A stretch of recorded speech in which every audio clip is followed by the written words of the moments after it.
Donc, toujours, on est toujours confronté, en utilisant le langage naturel, à cette ambiguïté. Donc, qu'il faut gérer, qu'il faut clarifier. D'accord? Donc, on verra ça plus en détail, en TD, à travers des exemples. Donc là, il faut que je fasse des formulaires, des interviews, etc., pour comprendre les besoins du client, pour ensuite essayer de répondre à ses besoins.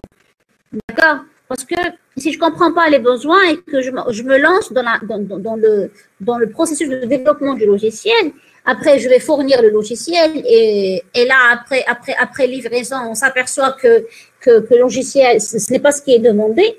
Donc là, ça va être une grande perte. D'accord? Donc, dès le départ, il faut bien s'entendre sur les besoins, d'accord? Qui est un aspect très important dans le développement logiciel. Ensuite,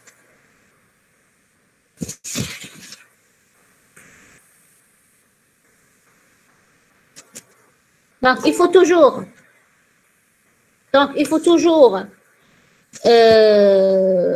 donner une très grande importance à l'analyse des besoins. Par exemple, on peut créer une matrice de respect des exigences, utiliser les formulaires, etc., etc. D'accord? Aussi, il faut améliorer la communication entre ce qu'on appelle le maître d'ouvrage et le maître d'œuvre. Le client et le développeur. Donc, il faut avoir un langage, il faut essayer d'avoir un langage commun entre les deux. D'accord? En utilisant par exemple des diagrammes, des formulaires, etc. Et puis aussi, il faut travailler avec rigueur. Pourquoi il faut travailler avec rigueur ici? Parce que souvent, dans le développement logiciel, la première étape pour développer un logiciel qui est l'analyse des besoins, comprendre les besoins de l'utilisateur, en général, cette étape est souvent mal faite. D'accord? Et lorsqu'elle est mal faite, donc j'aurai automatiquement un logiciel qui est de mauvaise qualité, qui ne va pas répondre aux besoins du client. Donc, si je vais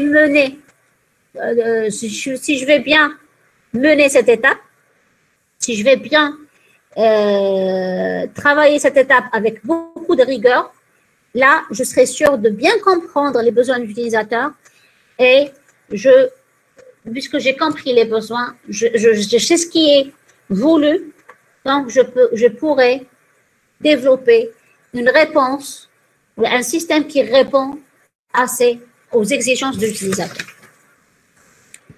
Un deuxième critère qui est la fiabilité.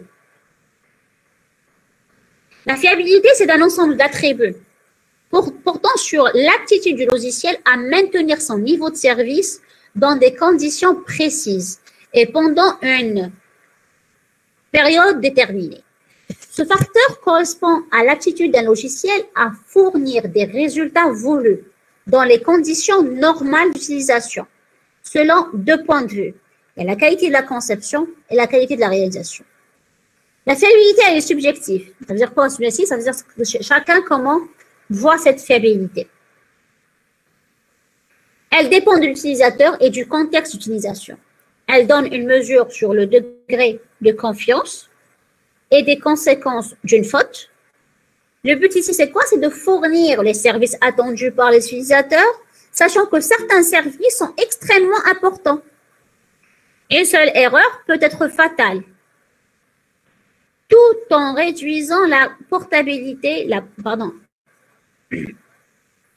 tout en réduisant, il faut toujours réduire la probabilité des pannes sur une durée fixée. Contrairement à un matériel, un logiciel est un produit qui n'a pas une fiabilité prédictible. Ça veut dire quoi? Ça veut dire je ne peux pas prévoir la fiabilité du logiciel. De plus, il ne s'use pas dans le temps, le logiciel. Par exemple, une pièce, un fusible, par exemple, il a une durée de vie. D'accord? Après, par exemple, 1 année ou 2 ans, il faut le changer parce que c'est bon. Je ne peux plus l'utiliser. Il est usé. Alors que les logiciels, contrairement à d'autres produits industriels, Il n'y a pas ce phénomène d'usure. Donc, une anomalie survient ou ne survient pas dans l'exécution du logiciel.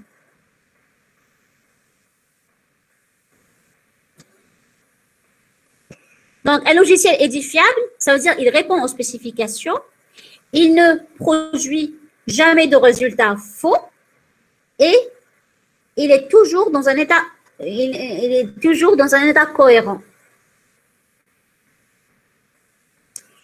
Il doit aussi réagir, un système qui est fiable doit toujours réagir de manière utile dans les situations inattendues et ne jamais être en défaut qu'en cas extrême.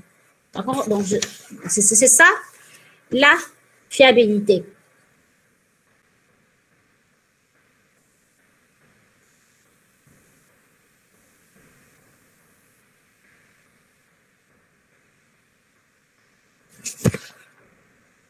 Alors,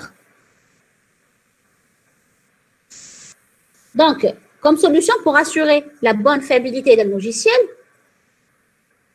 donc il faut avoir des besoins qui sont, il faut assurer la cohérence et la complétude des besoins. Il faut aussi avoir une conception modulaire.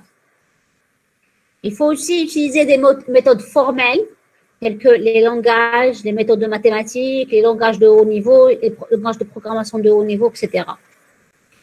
Il faut aussi assurer l'intégrité des données et faire beaucoup de tests. Et ces tests-là doivent être réussis pour tous les cas.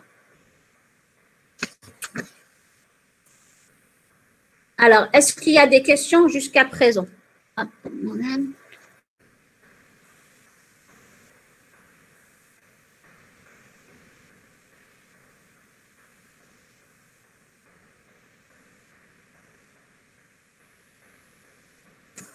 Je commence par la question de Selman Rawi. Si on travaille sur un programme qui veut répondre à un besoin spécifique, on aura besoin de travailler avec un spécialiste qui s'y connaît, même s'il n'est pas un programmeur. Oui, oui, là, oui. Si par exemple, je veux développer l'exemple que j'ai donné l'autre fois sur la pompe à insuline.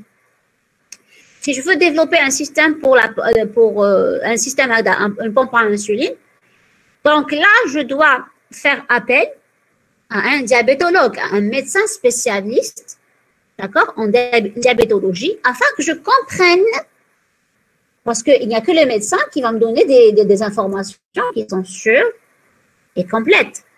Donc là, je fais appel à ce spécialiste-là pour que j'ai des informations précises, d'accord, pour que j'ai une maîtrise des besoins afin de développer mon système. Alors, Bouamra aussi, ok, je vous libère donc. Donc, la prochaine fois, on va continuer avec les autres critères de qualité d'un logiciel. Est-ce qu'il y a d'autres questions? Vous aurez été dès la semaine prochaine. Vous m'entendez? Donc, vous aurez été dès la semaine prochaine. Et ça va être, je pense, à 9h40. C'est ce que vous m'avez dit autrefois. Samedi, 9h40.